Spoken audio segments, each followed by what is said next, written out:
नमस्कार दोस्तों, मैं हूं आपका यश भैया। 2026 बैच के बच्चों के लिए एक बहुत शानदार अपॉर्चुनिटी लेकर आया हूं। कॉग्निजेंट ने अपनी हायरिंग अनाउंस कर दी है। इस पर्टिकुलर वीडियो में आपको ए टू जेड कंप्लीट डिटेल देने वाला हूं, इसलिए आप देख रहे हो कि वीडियो थोड़ा सा लंबा है, क्योंकि एक ही वीडियो में कॉग्निजेंट के बारे में सब कुछ बता देने वाला हूं। क्या एलिजिबिलिटी क्राइटेरिया, एग्जाम डेट कब होने वाला है, कैसे अप्लाई करना है, exam pattern, syllabus, every single thing will be covered in this particular video. Ensure कीजिएगा इसको एंड तक जरूर से देखिएगा, वीडियो को लाइक कर दीजिएगा, चैनल को सब्सक्राइब कर दीजिएगा। चलिए शुरू करते हैं। 2026 बैच के बच्चों के लिए कॉग्निजेंट ने हायरिंग अनाउंस कर दी है। कौन कौन एलिजिबल होने वाला है? यदि आपकी degree BE BTech ME MTech है तो आप इसमें एलिजिबल है। अच्छी बात यह कि सारी ब्रांच के बच्चों को एलिजिबल किया हुआ है। सीएसआईटी भी हो, नॉन सीएसआईटी भी हो, आप कॉग्निजेंट की ड्राइव में बैठ सकते हो। 2026 पास आउट बच्चे यहाँ पर एलिजिबल होने वाले हैं और सारे कॉलेजेस के बच्चों के लिए ये ड्राइव होने वाली है। अब परसेंटेज क्राइटेरिया बता दो। देखिए, कॉग्निजेंट में 3 जॉब रोल्स के लिए हायरिंग निकलती है, जेंसी, जेंसी प्रो और जेंसी नेक्स्ट। इस बार भी तीनों रोल्स के लिए हायरिंग निकाली हुई है, जिसमें जेंसी और जेंसी प्रो रोल के लिए 60% या 6 सीजीपीए कंपलसरी है 10th 12th ग्रेजुएशन में। और अगर आप जेंसी नेक्स्ट को टारगेट कर रहे हो तो उसके लिए 70% या 7 सीजीपीए नेसेसरी है। ठीक है, पास्ट में आपकी कितनी भी बैकलॉग रही हो कोई फर्क नहीं पड़ता। करेंटली एक्टिव कोई भी आपकी बैकलॉग नहीं रहनी चाहिए, सारी बैकलॉग्स आपकी क्लियर हो जानी चाहिए। ईयर गैप का कोई भी क्राइटेरिया मेंशन नहीं किया गया है, तो हो सकता है आपका 2-3 साल का ईयर गैप हो गया हो, आप बिल्कुल इसमें अप्लाई कर सकते हैं। हाँ, कॉग्निजेंट को फ्रेशर चाहिए जिनके पास वर्क एक्सपीरियंस ना हो। फ्रेशर लोगों के लिए ये हायरिंग निकल कर आ रही है। ठीक है, तो कब कब एग्जाम डेट क्या होने वाली है? देखिए, ऑन कैंपस ड्राइव जो है वो अनाउंस हो चुकी है। 21 अगस्त ऑनवर्ड्स एग्जाम्स जो है वो शुरू हो रहे हैं बहुत सारे कॉलेजेस में। तो आपको क्या करना है, आपको अपने ट्रेनिंग एंड प्लेसमेंट ऑफिस को कनेक्ट करना है, एक बार पूछना है कि सर अपने कॉलेज में कॉग्निजेंट की ऑन कैंपस ड्राइव कब कंडक्ट होने वाली है। अगर पास्ट में कॉग्निजेंट आपके कॉलेज में आती रही होगी तो इस साल भी डेफिनेटली आएगी। और वीडियो को एंड तक देखना है, क्योंकि पूरा प्रिपरेशन रोड मैप दूंगा। भले ही आपके टीपीओ मना कर देते हैं, आपके कॉलेज में ऑन कैंपस मान लो नहीं भी आ रही, तो भी वीडियो को एंड तक देखना है, क्योंकि ऑफ कैंपस 100% होगी। देखिए, ऑफ कैंपस 2 बार होती है, एक बार अक्टूबर 2025 में होती है, एक बार फरवरी 2026 में होगी। 2 बार होगी। Last year due to recession and ले एक ही बार हुई थी। कम से कम एक बार तो पक्के में होने वाली है। ठीक है, अब वो अक्टूबर में हो सकती है, फरवरी में हो सकती है, या दोनों बार भी हो सकती है। ठीक है, तो एक्शन आइटम आपके लिए क्या है? आपको चैनल को सब्सक्राइब कर देना है, बेल आइकन दबा देना है, जब भी ऑफ कैंपस आएगी मैं आपको बता दूंगा। वीडियो अभी नहीं छोड़ना है, एंड तक देखना है, क्योंकि कॉग्निजेंट की तैयारी में समय लगता है। तो कैसे तैयारी करनी है वो एक बार सुन करके चले जाना, है ना। तो प्लीज इस चीज को ध्यान रखना। तो भाई, ऑन कैंपस ऑलरेडी अनाउंस हो चुका है, ऑफ कैंपस की भी तैयारी आपको शुरू कर देनी चाहिए। 100% होगा भाई, है ना। अब कम समय में कॉग्निजेंट की तैयारी कैसे करना है उसके बारे में हम बात करने वाले हैं। क्या क्या जॉब प्रोफाइल होती है, क्या क्या सैलरी है, क्या हायरिंग प्रोसेस है, exam pattern, syllabus, important topics, interview preparation और प्रिपरेशन की जो भी मटेरियल्स हैं वो सब मैं आपको प्रोवाइड यहाँ पर करने वाला हूँ। ठीक है, कॉग्निजेंट की अगर आप कंप्लीट प्रिपरेशन कर रहे हैं तो कॉग्निजेंट 2026 के लिए अपडेटेड सिलेबस के हिसाब से, अपडेटेड एग्जाम पैटर्न के हिसाब से हमने कॉग्निजेंट का कंप्लीट प्रिपरेशन कोर्स लॉन्च किया है। कॉग्निजेंट सुपर सेट कोर्स मात्र 999 रुपए के इन्वेस्टमेंट में हर महीने तुम 25, 30, 35 हजार रुपए कमाने वाले हो कॉग्निजेंट में जॉब लेने के। तो डिस्क्रिप्शन में लिंक है, उस पर क्लिक करोगे तो यहाँ पर आप ये पेज पर आ जाओगे, तो यहाँ पर एक और लिंक दिखेगी, इस पर क्लिक करोगे तो ओपनली आप पूरा कंटेंट देख पाओगे, क्या क्या इसके अंदर कवर्ड है। कॉग्निजेंट में जो कुछ भी रिक्वायर्ड है सब कुछ कवर्ड है। 100% कंटेंट आपको हमारे कोर्स से देखने को मिल जाने वाला है, इस बात की मैं आपको गारंटी ले सकता हूँ। ठीक है, चलिए भाई, 3 जॉब प्रोफाइल्स होती है। एक जेंसी नेक्स्ट होती है जिसमें 6.7 एलपीए का पैकेज होता है, एक जेंसी प्रो होती है जिसमें 5.4 एलपीए का पैकेज होता है, और एक जेंसी होती है जिसमें 4 एलपीए का पैकेज होता है। ठीक है, अब यहाँ पर प्रोग्रामिंग एनालिस्ट ट्रेनी की जॉब रोल मिलती है, और इन दोनों में प्रोग्रामिंग एनालिस्ट की जॉब रोल मिलती है। इसके लिए कोई भी कोडिंग की रिक्वायरमेंट नहीं होती, बिना कोडिंग के आप जेंसी रोल ले सकते हो। अगर कोडिंग आपकी अच्छी है तो आप जेंसी प्रो, जेंसी नेक्स्ट को टारगेट कर सकते हो। जेंसी और जेंसी प्रो के लिए 60% या 6 सीजीपीए क्राइटेरिया होता है, जेंसी नेक्स्ट के लिए 70% या 7 सीजीपीए क्राइटेरिया होता है। ठीक है, ये सारी बातें मैंने आपको बता दी है। नेक्स्ट, आप मुझे कमेंट सेक्शन में बताना जरूर कि आप कौन से रोल पर टारगेट करना चाहते हो, ताकि अकॉर्डिंगली मैं फ्री कंटेंट आपको प्रोवाइड कर सकूं। ठीक है, हायरिंग प्रोसेस क्या होता है देखिए भाई, अब यहाँ पर समझते हैं। सबसे पहले आप रजिस्टर करोगे। ठीक है, अभी ऑन कैंपस के लिए आप अपने कॉलेज टीपीओ से कनेक्ट करोगे, वो आपको बता देंगे कैसे रजिस्टर करना है। ऑफ कैंपस जैसे ही आएगा मैं खुद आपको रजिस्ट्रेशन का प्रोसेस बता दूंगा। ठीक है, फिर स्क्रीनिंग होती है। स्क्रीनिंग में कोई रेज्यूमे शॉर्ट लिस्टिंग नहीं होती बेटा, सबको मौका दिया जाता है। बहुत सारे यूट्यूबर्स कह रहे हैं सर रेज्यूमे शॉर्ट लिस्टिंग होती है, नहीं, बिल्कुल नहीं होती है, सबको मौका दिया जाता है। ठीक है, सबसे पहले राउंड 1 होता है which is a communication assessment, जहां पर आपकी कम्युनिकेशन चेक की जाती है। अभी मैं पूरा डिटेल में बताऊंगा असेसमेंट के बारे में। बहुत सारे यूट्यूबर्स इंफॉर्मेशन स्प्रेड करते हैं कि ये नॉन एलिमिनेशन राउंड होता है, ये सिर्फ एक फॉर्मेलिटी होती है, सबको सिलेक्ट कर लेते हैं। ऐसा नहीं होता बेटा, ये भी एक एलिमिनेशन राउंड होता है। कई लोगों को कम्युनिकेशन असेसमेंट के बाद कोई मेल आया ही नहीं है क्योंकि वो रिजेक्ट हो गए। ठीक है, अगर कम्युनिकेशन असेसमेंट क्लियर कर लेते हो तो ही आपको राउंड 2 में जाने को मिलेगा, अदरवाइज नहीं मिलेगा। ठीक है, राउंड 2 जो है वो एप्टीट्यूड असेसमेंट होने वाला है एंड टेक्निकल असेसमेंट होने वाला है। और फिर जो लोग भी राउंड 2 को शॉर्टलिस्ट करते हैं तो उनको फिर जेंसी, जेंसी प्रो, जेंसी नेक्स्ट का एग्जाम देने को, मतलब उनका इंटरव्यू होता है डिपेंडिंग अपॉन कि आपने communication assessment, aptitude assessment and technical assessment में कैसा परफॉर्म किया, आपका रिज्यूमे कैसा है, इन सब चीजों पर डिपेंड करता है कि आपका इंटरव्यू जेंसी के लिए होगा या जेंसी प्रो के लिए होगा या जेंसी नेक्स्ट के लिए होगा। और फिर आपको लेटर ऑफ इंटेंट यानी ऑफर लेटर मिल जाता है। ठीक है, अब यहां पर आप ध्यान दीजिएगा, एप्टीट्यूड एंड टेक्निकल असेसमेंट देना तो सभी को होता है, पर टेक्निकल असेसमेंट के मार्क्स जो है वो जेंसी प्रोफाइल के लिए काउंट नहीं होते। तो जेंसी वालों को टेक्निकल असेसमेंट बस फॉर्मेलिटी के लिए देना है, आपके मार्क्स काउंट नहीं होंगे। अगर आप aptitude assessment and communication assessment में अच्छा कर गए तो आपको जेंसी प्रोफाइल तब भी मिल जाएगी। हाँ, जेंसी प्रो और नेक्स्ट के लिए टेक्निकल असेसमेंट देना कंपलसरी होता है। तो ये पूरा आपको हायरिंग प्रोसेस मैंने बता दिया। अब कम्युनिकेशन असेसमेंट की सबसे पहले हम बात कर लेते हैं क्या क्या होता है। देखिए 4 सेक्शन में डिवाइड होता है, जिसमें रीडिंग एंड लिसनिंग के 23 क्वेश्चंस होते हैं, जहां पर कोई सेंटेंस आपको दिया होता है उनको रीड करना होता है, कोई सेंटेंस सुनाई दे रहा होता है, सुनाई के बाद आपको डिक्टेट करना होता है। उसके बाद सेक्शन भी होता है स्पीकिंग, जहां पर आपको एक टॉपिक दिया जाता है और एक टॉपिक पे आपको 1 मिनट बोलना होता है। इस तरीके से 4 टॉपिक दिए जाएंगे, आपको हर टॉपिक पर 1-1 मिनट बोलना रहेगा। सेक्शन सी होता है ग्रामर, जहां पर 34 क्वेश्चन आपके आते हैं, जहां पर ग्रामर एंड ग्रामर के एप्लीकेशंस पर एमसीक्यू क्वेश्चंस आपको देखने को मिलते हैं। और चौथा सेक्शन होता है रीडिंग कॉम्प्रीहेंशन का, जहां पर 16 क्वेश्चंस आते हैं और जहां पर आपको एक पैसेज दिखता है और उसके बेसिस पर आपको आंसर्स मार्क करने होते हैं। टोटल 77 क्वेश्चंस आते हैं और 58 मिनट्स का टाइम मिलता है सेक्शन को अटेम्प्ट करने के लिए। अभी और डिटेल में मैं बात करूंगा। तो देखिए रीडिंग में क्या होता है, आपको जैसे फॉर एग्जांपल स्क्रीन पर 4 सेंटेंस आपको सुनाई दे रहे हैं, है ना, या दिख रहे हैं, कई बार दिखते भी है कई बार सुनाई देते हैं, और बोला जाता है कि सेंटेंस 2 को आप रीड करिए, तो आप रीड कर देते हो, है ना। रीडिंग में इस तरीके से आपको 8 सेंटेंसेस दिए हैं, बोला जाता है एक एक करके सेंटेंस रीड करिए ताकि आप इंग्लिश में रीड कर पाए। कॉग्निजेंट यूएस बेस्ड कंपनी है, तो यूएस के क्लाइंट्स बहुत सारे रहते हैं, तो इंग्लिश कंपलसरी होती है, तो वो चेक करने के लिए ये राउंड होता है। सेकंड इज रिपीट, आपकी लिसनिंग चेक करने के लिए, ये आपको दिखेगा नहीं, ये आपको सुनाई देगा, है ना। Leave town on the next train सुनाई देगा आपको, फिर उसको रिपीट करना होगा, तो आप कितने अच्छे लिसनर हो ये चेक किया जाता है। ठीक है, फिर तीसरा होता है क्वेश्चंस, आपकी अवेयरनेस, आपको ये सुनाई देगा, would you get water from a bottle और अ न्यूज़पेपर, पानी बॉटल से मिलता है या न्यूज़पेपर, सुनाई देगा, दिखाई नहीं देगा, तो फिर आपको अपना इंट्यूशन यूज करके बताना पड़ता है कि बॉटल से मिलेगा, है ना, आपको बोलना पड़ेगा we get water from bottle, ये सिर्फ बॉटल भी बोलोगे तो काम चलेगा। तो ये भी आपकी बेसिकली अवेयरनेस और लिसनिंग को चेक करने के लिए होता है।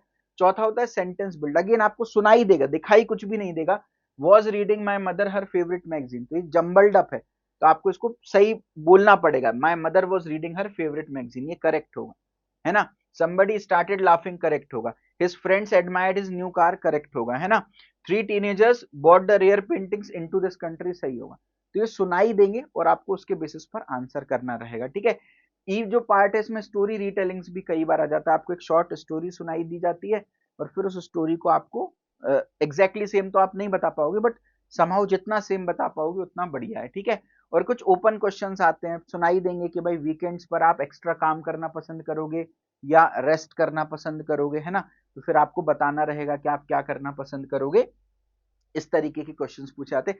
अगेन जस्ट एक टेंटेटिव है, बट इससे सिमिलर ही आएगा ये, है ना, कई बार थोड़ा बहुत चेंज आ जाता है बट इससे सिमिलर आएगा। आपको तो ये ध्यान रखना है कि ये रीडिंग, लिसनिंग और स्पीकिंग में आपको इस तरह की चीजें पूछी जा सकती हैं। Section A and B, then C में ग्रामर एंड कॉम्प्रीहेंशन पूछा जाएगा। तो बहुत ज्यादा सेक्शन ए और बी की प्रैक्टिस करने का कोई सेंस नहीं है। इंग्लिश आप बस बोलने की प्रैक्टिस करो, सुनने की प्रैक्टिस करो, सुन के रिकॉल करने की प्रैक्टिस करो, काम हो जाएगा। मेन इंपॉर्टेंट हमारे लिए कौन कौन से टॉपिक हैं, ग्रामर एंड कॉम्प्रीहेंशन, यही गेम चेंजर होते हैं मेनली। देखो मैक्सिमम क्वेश्चंस भी लगभग 77 में 50 क्वेश्चंस तो यहीं से उठ करके आ जा रहे हैं, जिनको आप अच्छे से तैयार करोगे तो ये ग्रामर के सारे टॉपिक्स मैंने लिस्ट डाउन कर दिए, स्क्रीनशॉट ले लेना और इंपॉर्टेंस के साथ लिस्ट डाउन कर दिया, क्योंकि समय कम बचा है।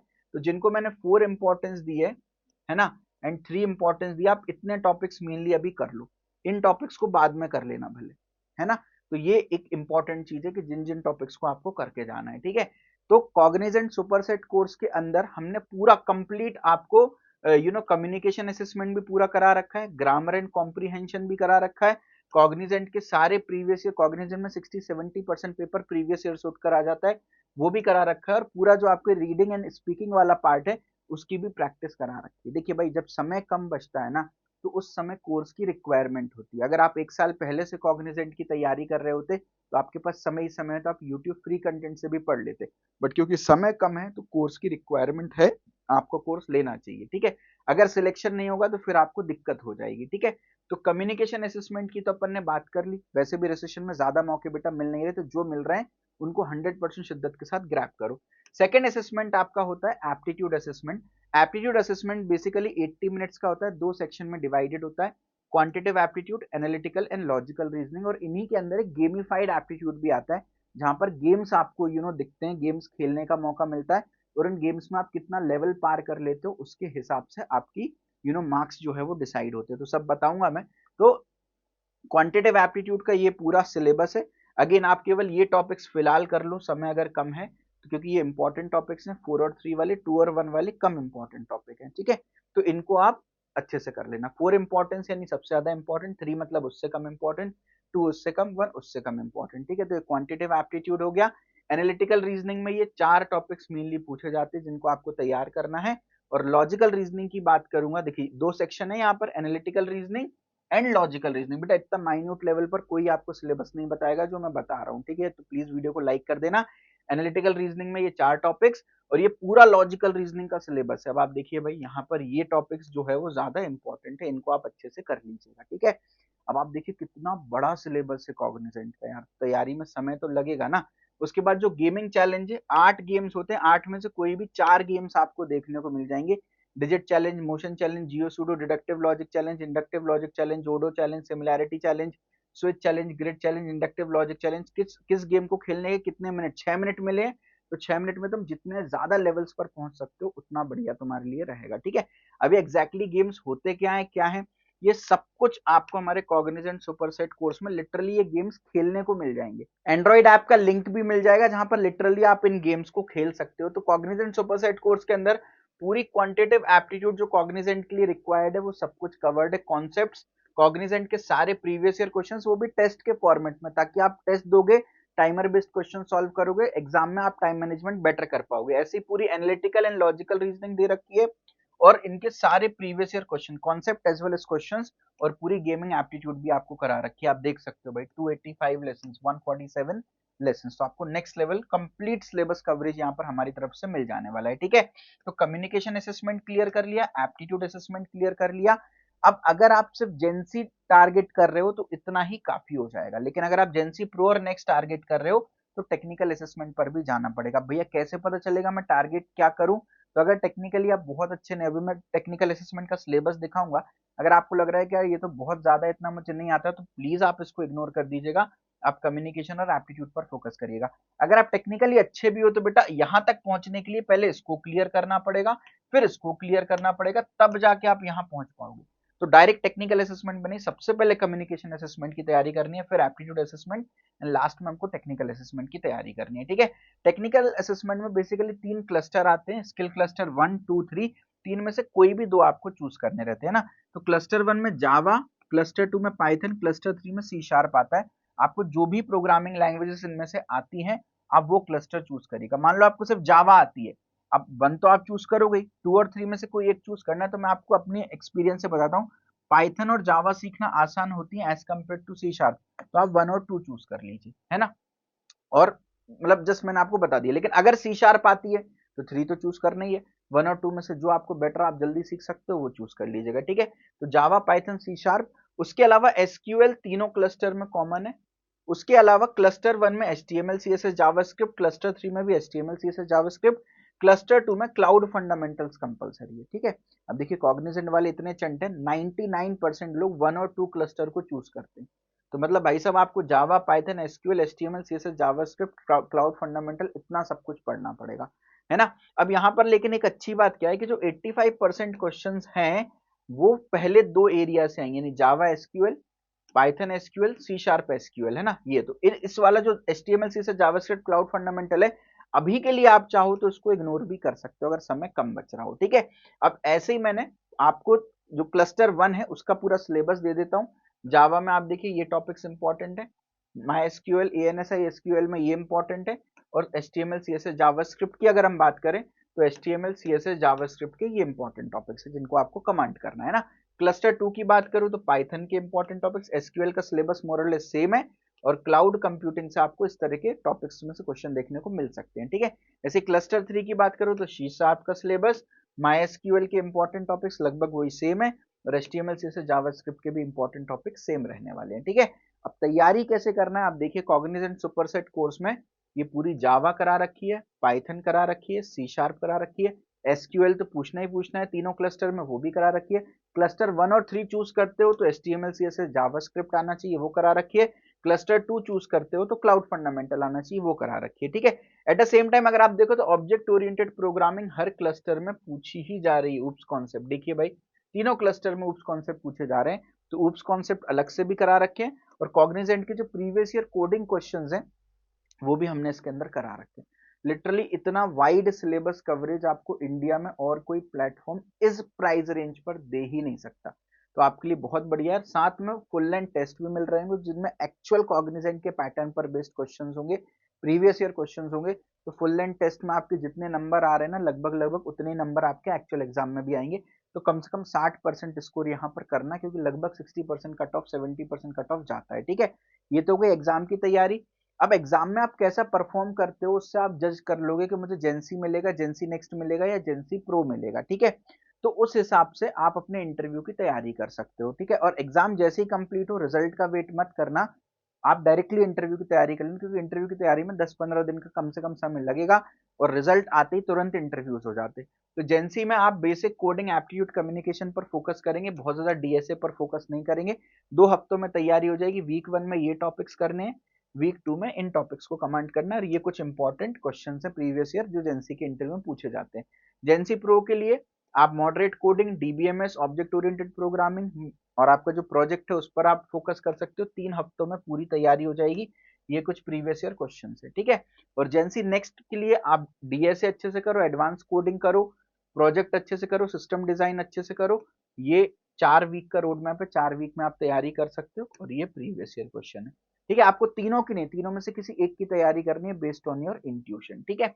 तो कॉग्निजेंट सुपरसेट कोर्स आप ले लेना, आपकी ऑटोमेटिकली हर चीज की सारी तैयारी हो जाएगी, A to Z पूरा सिलेबस कवरेज, जैसा कि मैंने आपको बताया है ना। कोर्स को कंप्लीट करने में थोड़ा सा समय लगेगा, तो आप ज्यादा देर मत करिए, तुरंत कोर्स को लेकर के पढ़ना स्टार्ट कर दीजिए, ठीक है।